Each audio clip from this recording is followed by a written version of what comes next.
Hello guys, welcome to my YouTube channel description India. Description India में आपका स्वागत है।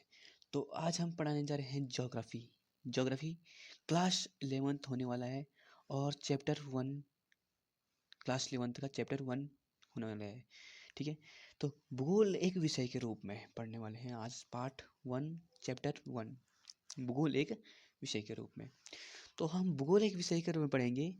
तो भूगोल शब्द का प्रयोग सर्वप्रथम किसने किया? तो भूगोल शब्द का सर्वप्रथम प्रयोग ग्रीक विद्वान थे इरेटास्थनीज।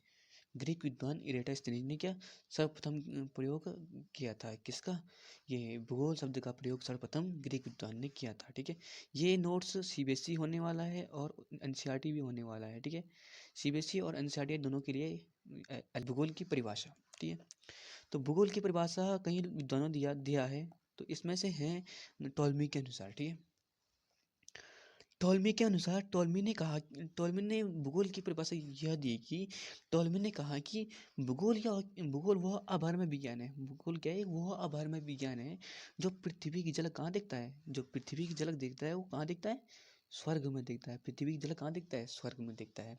जैसे कि ये पृथ्वी है, इसकी झलक कहाँ देखता है? वो स्वर्ग में देखता है। ठीक है, इनका यह कहना था। ठीक है, इनका यह कहना था। ठीक है, अब हम बात करते हैं हार्टसोन के अनुसार। ठीक है, हार्टसोन ने कहा कि भूगोल का उद्देश्य धरातल का प्रादेशिक तथा क्षेत्रीय भिन्नता भूगोल का उद्देश्य धरातल की प्रादेशिक तथा क्षेत्रीय भिन्नता का वर्णन वर्णन एक एवं व्याख्या करना होता है। ठीक है, मतलब उन्होंने कहा कि भूगोल एक क्या है?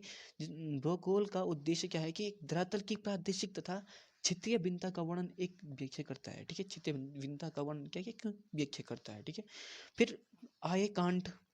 कांट ने भूगोल की परिभाषा दी कि भूगोल वह विज्ञान है जिसमें पृथ्वी के उस भाग का अध्ययन किया जाता है। पृथ्वी के उस भाग का अध्ययन किया जाता है जहाँ मानव का निवास स्थान है। जहाँ क्या है?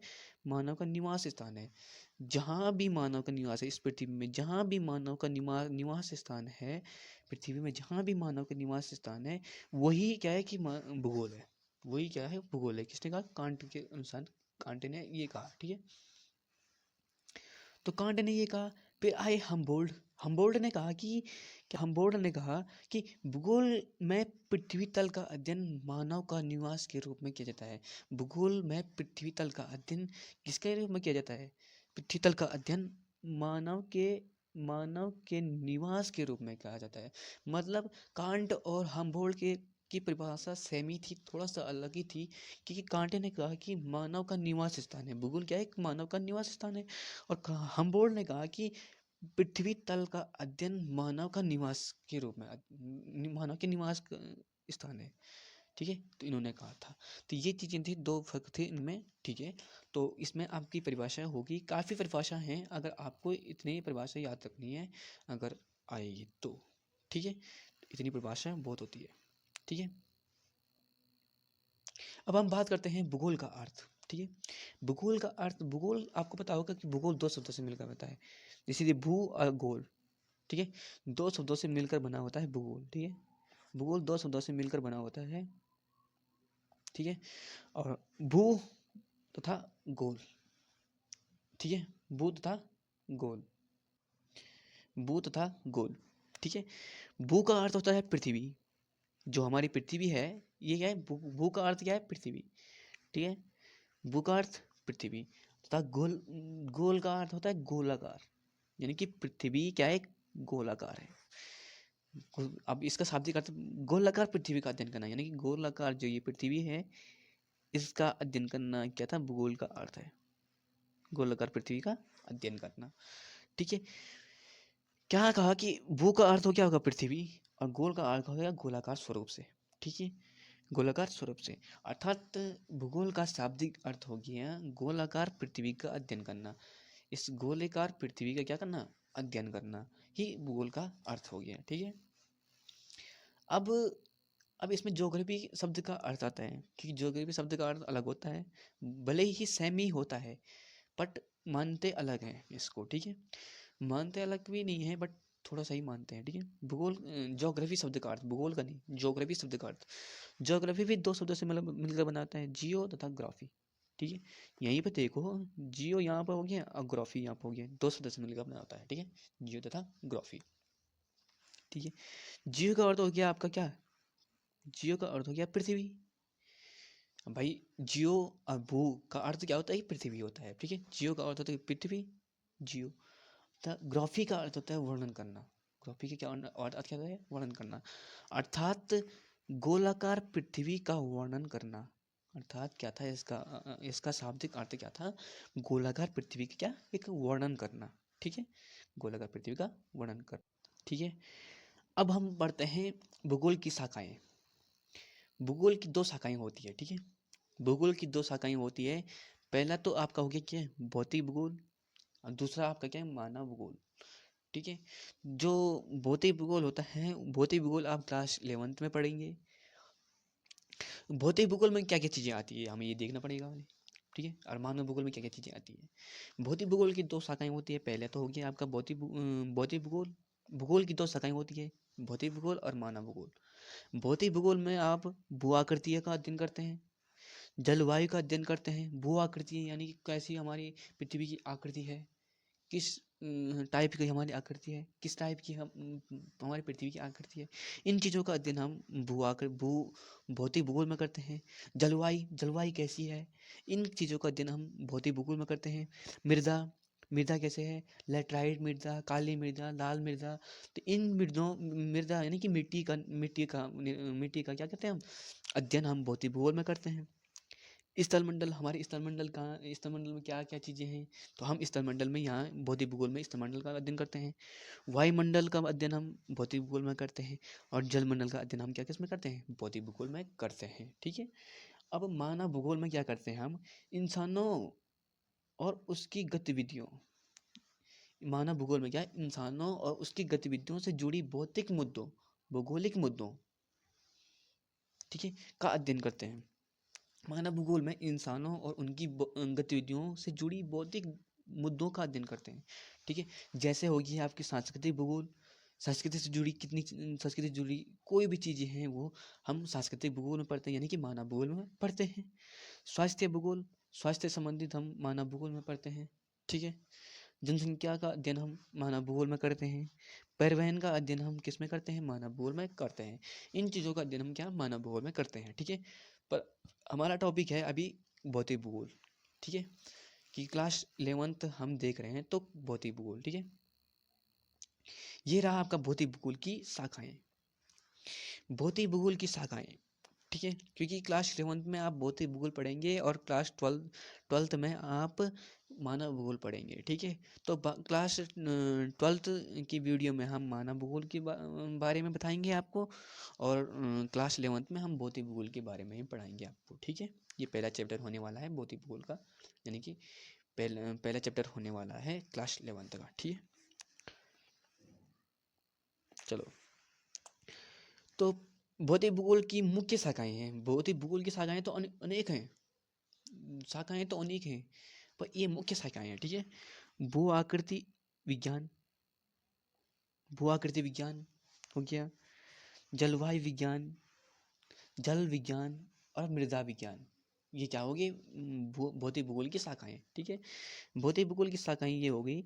अब देखो इसमें क्या आता है, इस भू आकृति विज्ञान में मैंने क्या कहा, भू आकृति विज्ञान में हम महाद्वीपों का अध्ययन करते हैं। भू आकृति विज्ञान में हम महाद्वीपों का अध्ययन करते हैं, पर्वतों का अध्ययन करते हैं, पठारों का अध्ययन करते हैं, घाटियों का अध्ययन करते हैं, मैदानों का अध्ययन करते हैं, नदियों का अध्ययन करते हैं, आदि चीज़ों का क्या हम अध्ययन करते हैं। ठीक है, जैसे पठार, जैसे महाद्वीप, 7 महाद्वीप है, 7 महाद्वीपों का अध्ययन हम भू आकृति विज्ञान में करते हैं। पर्वतों का अध्ययन, पर्वत कैसे हैं, पर्वतों का अध्ययन हम कहाँ करते हैं, भू आकृति विज्ञान में करते हैं। ठीक है, पठारों का अध्ययन हम भू आकृति विज्ञान में करते हैं, गाड़ियों का अध्ययन हम भू आकृति विज्ञान में करते हैं, मैदानों का अध्ययन हम भू आकृति विज्ञान में करते हैं, नदियों का अध्ययन हम कैसे भू आकृति विज्ञान में करते हैं। तो इन चीज़ों का अध्ययन हम क्या भू आकृति विज्ञान में करते हैं। ठीक है, और जलवायु विज्ञान, अब आते हैं जलवायु विज्ञान। जलवायु विज्ञान में क्या आता है आपको पता होगा कि वर्षा आते हैं, वर्षा का अध्ययन हम जलवायु विज्ञान में करेंगे। तापमान का अध्ययन हम जलवायु विज्ञान में करेंगे। वायुमंडल का अध्ययन हम जलवायु विज्ञान में करेंगे। पवन का अध्ययन हम जलवायु विज्ञान में करेंगे। आदि चीज़ों का अध्ययन हम किस में करेंगे, जलवायु विज्ञान में करेंगे। ठीक है, और जल विज्ञान, महासागरों का अध्ययन, जल विज्ञान में करेंगे। नदियों झीलों का अध्ययन हम जलवायु विज्ञान में करेंगे, ठीक है। हिमानियों का अध्ययन हम जलवायु विज्ञान में करेंगे। आदि चीज़ों का अध्ययन हम जलवायु विज्ञान में करेंगे, ठीक है। मृदा भूगोल, ठीक है। मृदा भूगोल में आपको पता है कि मृदा भूगोल यानी कि मिट्टी से संबंधित है। तो मिट्टी के प्रकारों का अध्ययन किया जाता है इसमें। मृदा भूगोल में क्या मिट्टी के प्रकारों का अध्ययन किया जाता है, कहाँ की मिट्टी कैसी है, इन चीज़ों का अध्ययन हम मृदा भूगोल में करते हैं, ठीक है। अब हम आते हैं क्रमबद्ध भूगोल और प्रादेशिक भूगोल में, ठीक है। अब आएंगे हम क्रमबद्ध भूगोल और प्रादेशिक भूगोल में, ठीक है। क्रमबद्ध भूगोल और प्रादेशिक भूगोल में अंतर आता है क्लास 11th में, ठीक है। ये पेपर में पूछा भी जाता है और आपको पता होना भी चाहिए कि क्या है इसका अंतर क्या होता है, ठीक है। देखो, क्रमबद्ध भूगोल और प्रादेशिक भूगोल, ठीक है। क्रमबद्ध भूगोल में अंतर हम देखते हैं पहले, ठीक है। क्रमबद्ध भूगोल में किसी प्रदेश के एक विशिष्ट भौगोलिक तत्व का कहता है, किसी प्रदेश के एक विशिष्ट भौगोलिक, किसी क्रमबद्ध भूगोल में किसी प्रदेश के विशिष्ट भौगोलिक तत्वों का अध्ययन किया जाता है। तथा प्रादेशिक भूगोल में किसी प्रदेश के सभी भौगोलिक तत्वों, इसमें देखो इस किसी प्रादेशिक भूगोल में देखो, क्रमबद्ध भूगोल में देखो, क्रमबद्ध भूगोल में किसी प्रदेश के एक विशिष्ट यानी किसी प्रदेश का एक विशिष्ट भौगोलिक का अध्ययन किया जाता है, एक विशिष्ट भौगोलिक का। जबकि प्रादेशिक भूगोल में सभी भौगोलिक तत्वों का अध्ययन किया जाता है, सभी क्या भौगोलिक तत्वों का अध्ययन किया जाता है, ठीक है। क्रमबद्ध भूगोल में एकांकी रूप होता है, क्रमबद्ध भूगोल यह अध्ययन एकांकी रूप होता है। जबकि प्रादेशिक भूगोल का अध्ययन समकालीन रूप होता है, ठीक है। यानी कि क्रमबद्ध भूगोल का अध्ययन एकांकी रूप में होता है, जबकि प्रादेशिक भूगोल का अध्ययन एक समकालीन रूप में होता है, ठीक है। यह अध्ययन राजनीतिक इकाइयों पर आधारित होते हैं। जो क्रमबद्ध भूगोल है, यह क्रमबद्ध भूगोल क्या होता है कि राजनीतिक इकाइयों पर आधारित होता है, जबकि प्रादेशिक भूगोल भौगोलिक इकाइयों पर आधारित होता है, ठीक है। भौगोलिक इकाई पर क्या होता है, आधारित होता है, ठीक है। क्रमबद्ध भूगोल यह अध्ययन खोज तथा तथ्यों को प्रस्तुत करता है। जो क्रमबद्ध भूगोल होता है वो खोज एवं तथ्यों को प्रस्तुत करता है। जबकि प्रादेशिक भूगोल यह किसी प्रदेश के भौगोलिक वातावरण तथा मानव के बीच संबंधों को प्रकट करता है। यह किसी प्रदेश के भौगोलिक वातावरण तथा मानव के बीच संबंध को प्रकट करता है। ये मानव के बीच संबंध को प्रकट करता है, ठीक है। यहाँ पे हमने क्रमबद्ध भूगोल और प्रादेशिक भूगोल। अब हम बात करते हैं हमें भूगोल क्यों पढ़ना चाहिए, इसमें है ये क्वेश्चन, ठीक है, क्लास 11th में। तो हमें भूगोल क्यों पढ़ना चाहिए ये भी तो पता होना चाहिए, क्योंकि भाई हम ये तो पढ़ रहे हैं, इसमें हमें भूगोल क्यों पढ़ना चाहिए। तो हमें भूगोल क्यों पढ़ना चाहिए, हमें भूगोल क्यों पढ़ना चाहिए, तो देखो, अपने इर्द गिर्द की चीज़ों को समझने के लिए, बिल्कुल सही बात है। अपने इर्द गिर्द के चीज़ों को समझने के लिए हम भूगोल पढ़ते हैं। हमारे इर्द गिर्द क्या चीज़ें हमारे इर्द गिर्द दिखाई दे रही है, इन चीज़ों को समझने के लिए हम भूगोल पढ़ते हैं। अपने आसपास के संसाधनों को समझने के लिए, बिल्कुल सही बात है। अपने आसपास के साधनों को क्या समझने के लिए, हमारे आसपास के साधन क्या क्या साधन है, इनको समझने के लिए हम भूगोल पढ़ रहे हैं। क्या है, क्यों है, यही चीज़ें तो हम क्या भूगोल पढ़ रहे हैं, इस चीज़ों से हम भूगोल पढ़ रहे हैं। जलवायु को समझने के लिए, बिल्कुल सही बात है, जलवायु को समझने के लिए हम भूगोल पढ़ रहे हैं। कहाँ की जलवायु कैसी है, यहाँ की जलवायु कैसी है, तो इन चीज़ों हम भूगोल तब इसलिए तो हम भूगोल पढ़ रहे हैं, ठीक है। मानव समाजों में पाई जाने वाले विभिन्नताओं को समझने के लिए, मानव समाज में जो मानव समाज जो होते हैं पाई जाने वाले क्या विभिन्न को समझने के लिए, विभिन्नताओं को, मानव समाज में पाई जाने वाली विभिन्नताओं को समझने के लिए हम क्या भूगोल पढ़ रहे हैं, ठीक है। भूपृष्ठ की भूपृष्ठ की विविधता को समझने के लिए, भूपृष्ठ की विविधता को समझने के लिए हम भूगोल पढ़ रहे हैं। प्राकृतिक संसाधनों की विभिन्नताओं को समझने के लिए हम भूगोल पढ़ रहे हैं। प्राकृतिक संसाधन क्या क्या चाहिए, जो प्राकृतिक संसाधन है, तो हम इनकी विभिन्नताओं को समझने के लिए हम भूगोल पढ़ रहे हैं। संसाधन के उचित उपयोग से उपयोग को समझने के लिए हम क्या, संसाधन के उचित उपयोग को समझने के लिए, उचित उपयोग को समझने के लिए हम भूगोल पढ़ रहे हैं।